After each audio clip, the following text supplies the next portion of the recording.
Hay lugares en la costa uruguaya donde los pescadores viejos se niegan a echar sus redes. Zonas del océano que marcan en sus mapas con cruces rojas, advertencias silenciosas que pasan de generación en generación sin necesidad de explicaciones. Punta del Diablo es uno de esos lugares, y lo que voy a contarles es la razón por la cual los lugareños nunca, absolutamente nunca, nadan en el mar después del atardecer. Diego Álvarez tenía 26 años cuando llegó a Punta del Diablo, con su novia Camila y un grupo de amigos de Montevideo. Era febrero, pleno verano, y el pueblo costero estaba lleno de turistas que buscaban las playas vírgenes y la vida tranquila lejos de la ciudad. Diego era instructor de buceo, uno de esos tipos que se sentía más cómodo bajo el agua que en tierra firme. Había buceado en el Caribe, en el Mediterráneo, en las costas de Brasil. Pensaba que conocía el océano, que entendía sus secretos. No tenía idea de lo equivocado que estaba. El primer día en Punta del Diablo, mientras instalaban sus carpas en un camping cerca de la playa, un pescador viejo se acercó a ellos.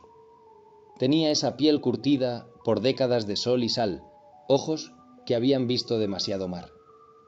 Se quedó mirando el equipo de buceo de Diego durante un largo momento antes de hablar. «No buceen de noche», dijo sin preámbulos, «y si escuchan cantos cuando están en el agua, salgan inmediatamente. No importa qué tan hermoso suene, no importa cuánto quieran quedarse a escuchar. Salgan del mar y no vuelvan hasta que salga el sol». Los amigos de Diego se rieron. Camila, siempre educada, le agradeció al viejo por la advertencia. Pero Diego sintió algo extraño en esas palabras, un peso que no podía explicar. «¿Por qué?», preguntó. El pescador lo miró con una expresión que mezclaba lástima y resignación. «Porque las que cantan no son humanas. Y una vez que te enamores de su voz, ya no podrás resistirte. El mar se llenará de tu sangre y tu cuerpo nunca será encontrado». Dicho esto, el viejo se alejó, dejando un silencio incómodo. Los amigos de Diego rompieron la tensión con bromas sobre leyendas de pescadores borrachos y cuentos para asustar turistas. Pero esa noche, cuando Diego se acostó en su carpa escuchando el sonido de las olas, no pudo evitar pensar en las palabras del viejo. Los primeros días fueron perfectos. Buceaban durante el día, explorando formaciones rocosas y cardúmenes de peces plateados. Las aguas eran cristalinas, la vida marina abundante. Diego estaba en su elemento, guiando a sus amigos a través de grutas submarinas, señalando especies raras, disfrutando de la libertad que solo el océano podía ofrecer. Pero el cuarto día, algo cambió. Estaban buceando cerca de unas rocas cuando Diego escuchó algo extraño. No era el sonido habitual del océano, ese silencio líquido interrumpido por el borboteo de las burbujas y el clic ocasional de los crustáceos. Era algo diferente, una melodía, lejana, casi imperceptible, pero indiscutiblemente ahí. Diego se detuvo, flotando en el agua, girando lentamente para identificar la dirección del sonido. Sus amigos continuaron adelante, ajenos a lo que él estaba escuchando. La melodía era hermosa de una manera que dolía, como si cada nota fuera diseñada específicamente para resonar con algo profundo en su pecho.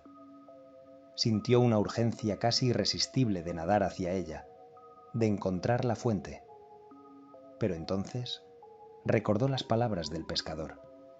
Sacudió la cabeza, se obligó a seguir a sus amigos. Cuando salieron del agua media hora después, no mencionó lo que había escuchado. Se convenció a sí mismo de que había sido su imaginación, el sonido del agua moviéndose a través de las cavernas submarinas. Esa noche no pudo dormir. La melodía seguía resonando en su memoria, tan clara como si aún estuviera bajo el agua. Se levantó silenciosamente, cuidando de no despertar a Camila, y caminó hacia la playa. El océano nocturno era una masa oscura que se extendía hasta el infinito, brillando bajo la luz de una luna casi llena.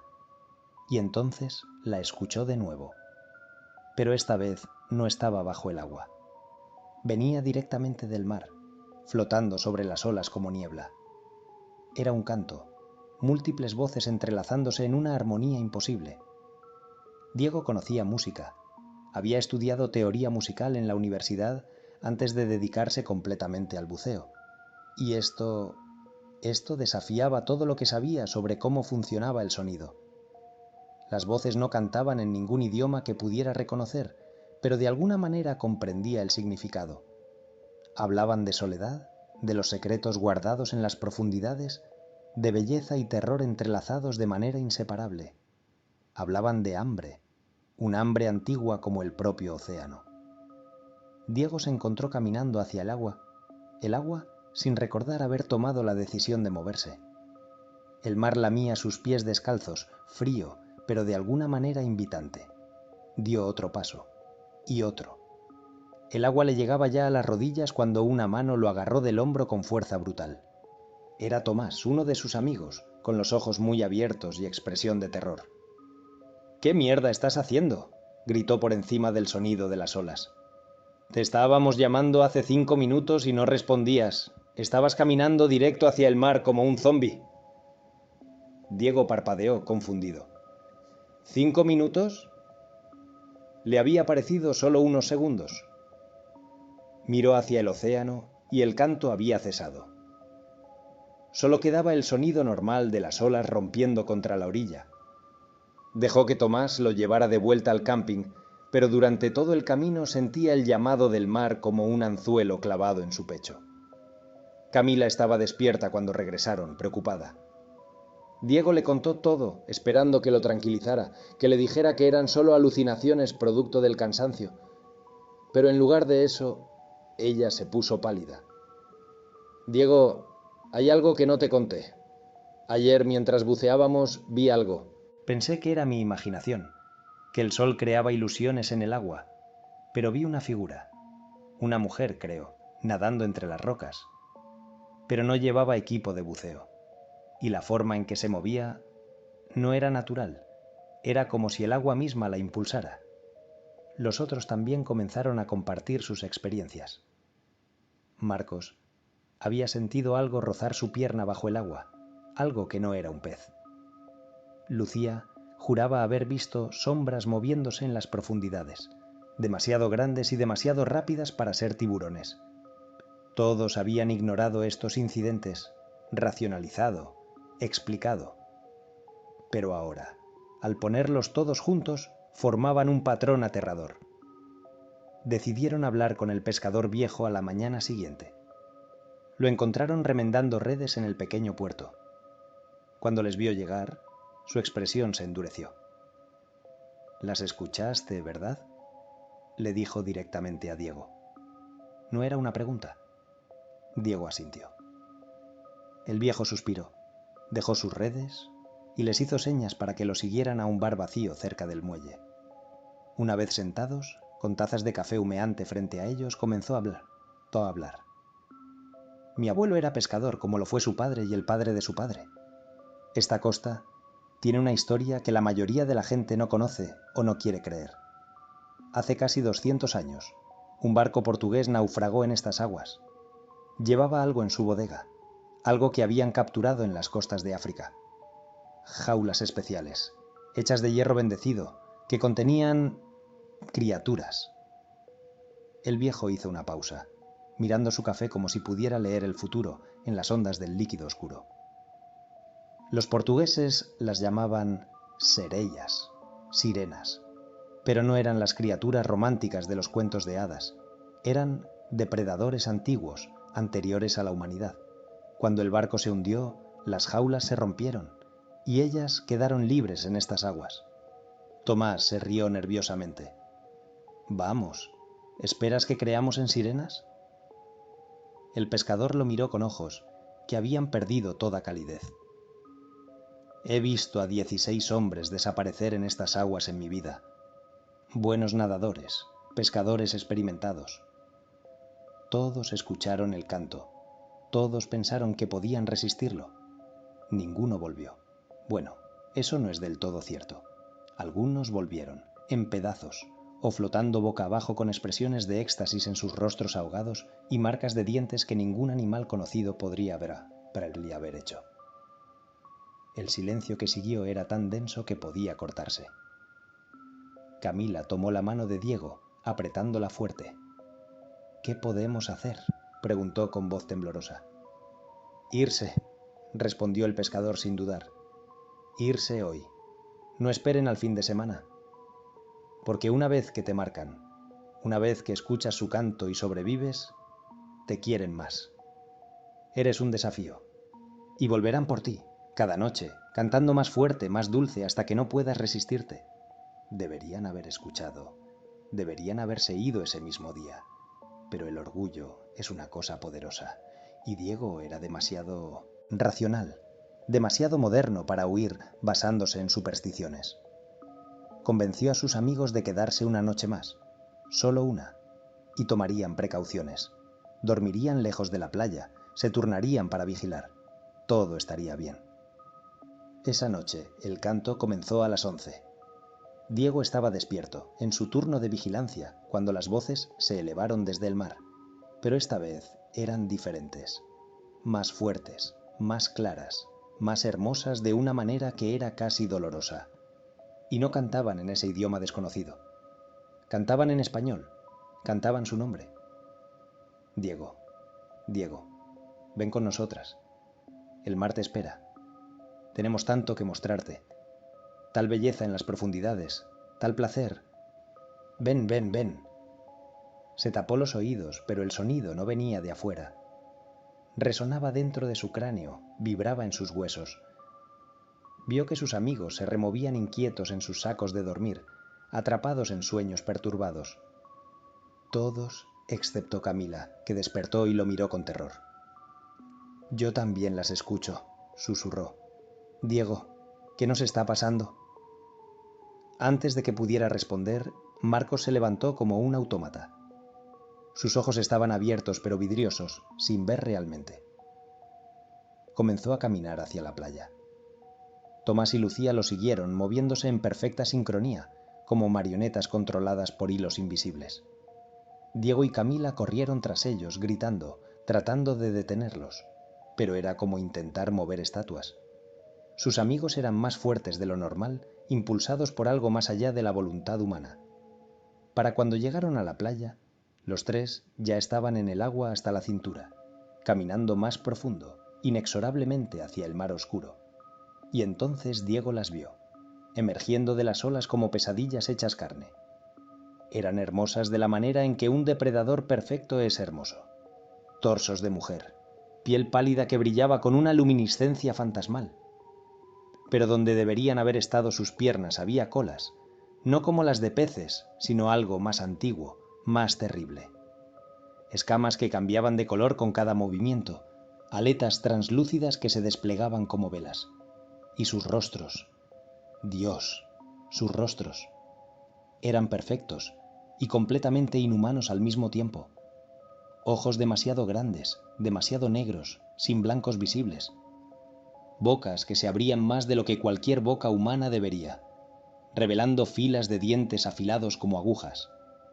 Cabello que no era cabello sino algo vivo, ondeando con movimiento propio, tentáculos delgados que se enroscaban y desenroscaban. Había 5 de ellas rodeando a sus amigos. Una extendió sus brazos hacia Marcos y él fue hacia ella como un niño hacia su madre. Ella lo abrazó con ternura aterradora, acariciando su rostro con dedos palmeados terminados en garras retráctiles.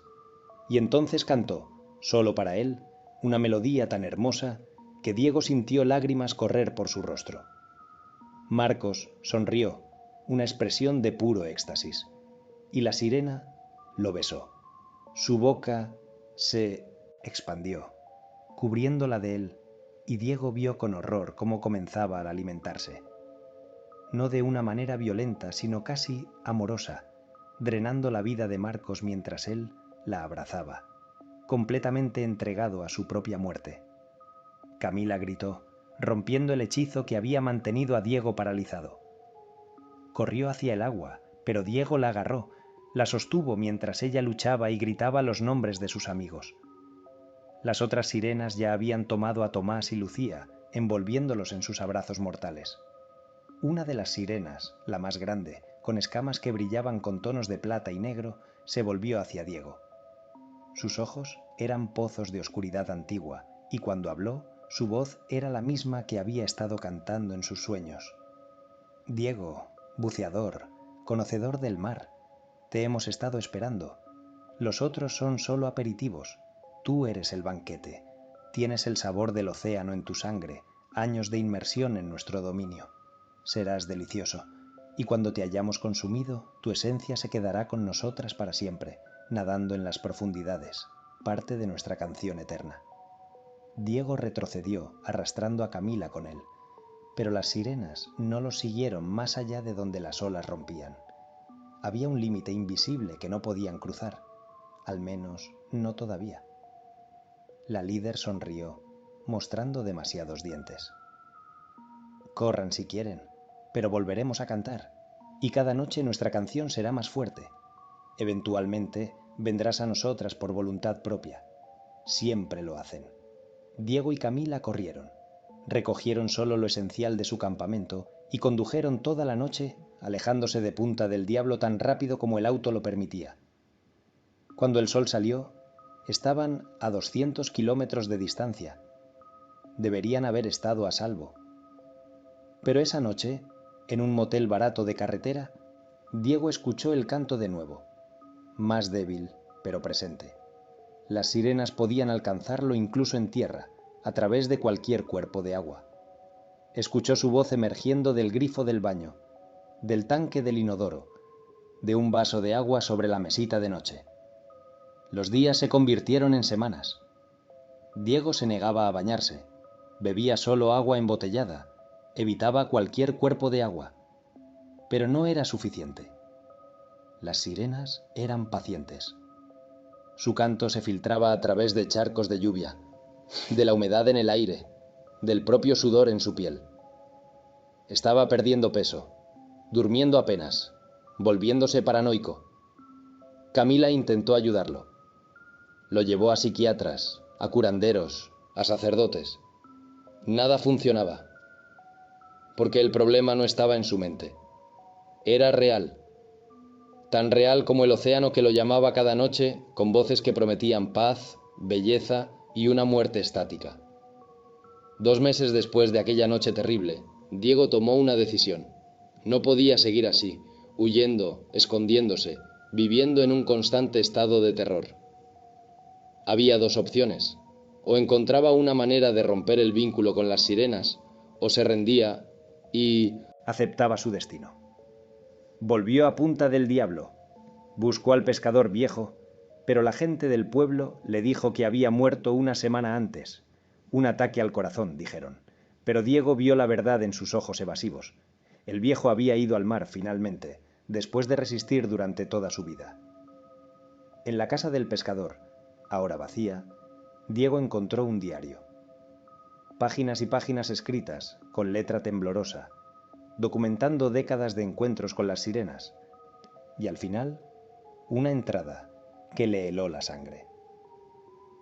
Solo hay una manera de liberarse de su canto. Debes ir a ellas por voluntad propia, no bajo su hechizo. Debes enfrentarlas en sus propios términos, en su propio territorio, y debes ofrecerles algo que valoren más que tu carne. Las sirenas son antiguas, pero siguen siendo criaturas de pactos y tratos. Mi abuelo lo hizo una vez.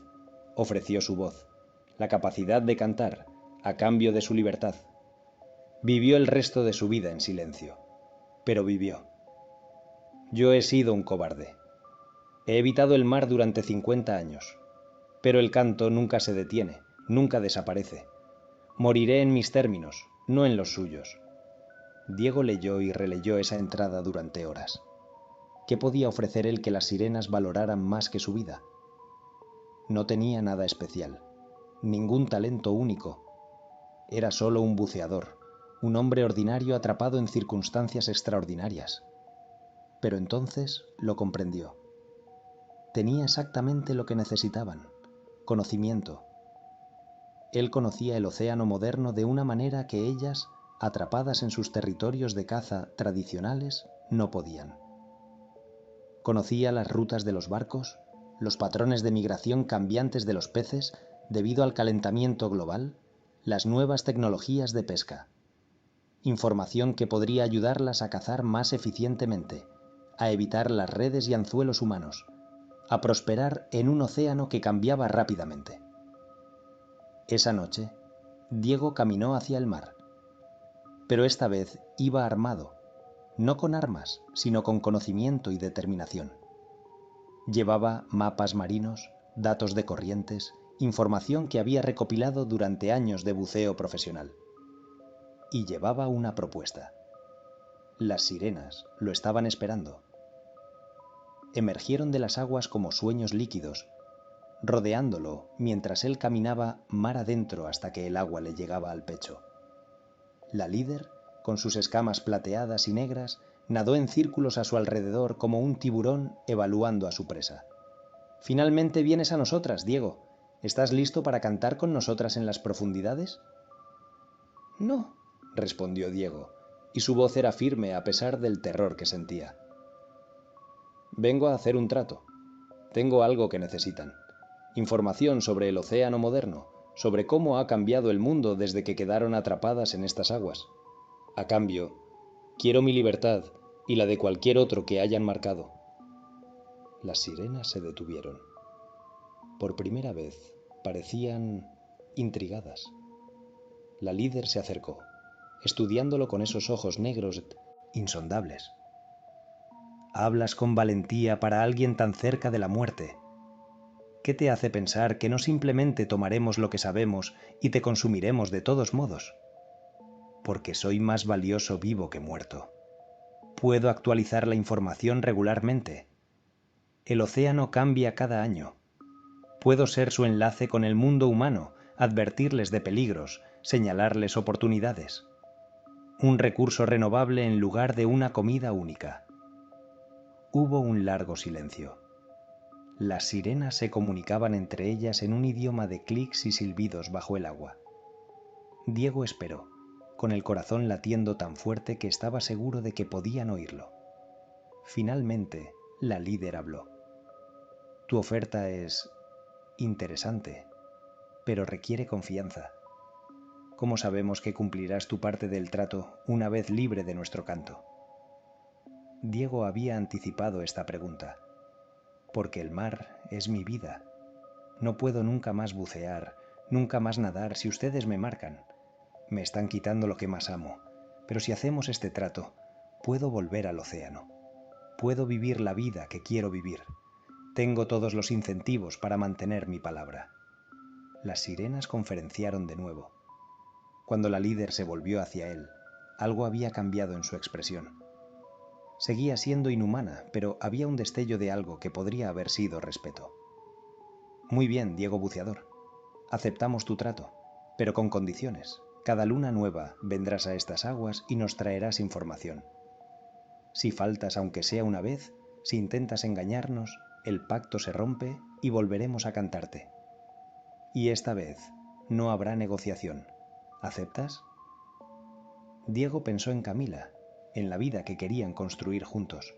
Pensó en el océano que amaba y en el precio de ese amor. Aceptó.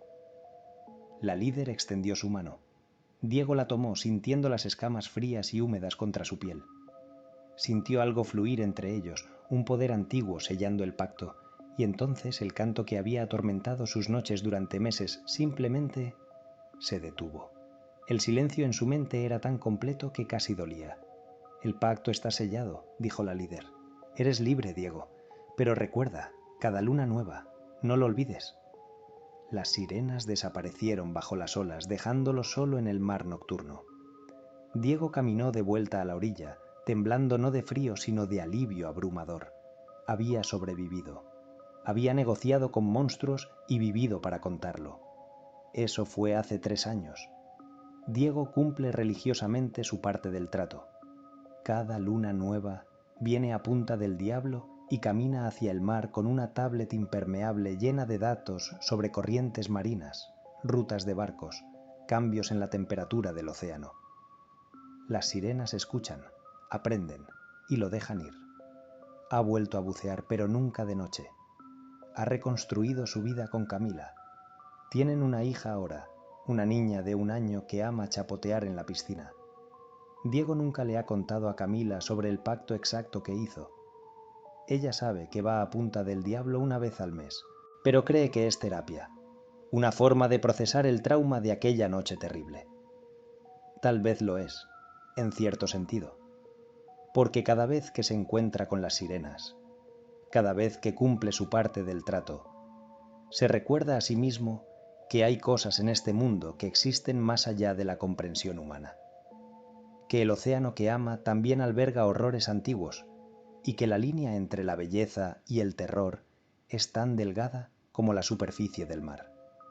A veces, cuando bucea durante el día en aguas seguras, cree escuchar ecos del canto, un recordatorio suave de que el pacto aún existe, de que las sirenas no han olvidado, y probablemente nunca olvidarán, porque al final esa es la naturaleza de los pactos con criaturas antiguas. Son eternos, vinculantes, y el precio de romperlos es siempre la muerte. Así que si alguna vez visitan Punta del Diablo, si alguna vez escuchan un canto hermoso viniendo del mar después del atardecer, recuerden esta historia. Y corran. Corran tan rápido como puedan y no miren atrás, porque las sirenas siempre están hambrientas, y su canción es más dulce que cualquier cosa que puedan imaginar, hasta que sea demasiado tarde para resistirse.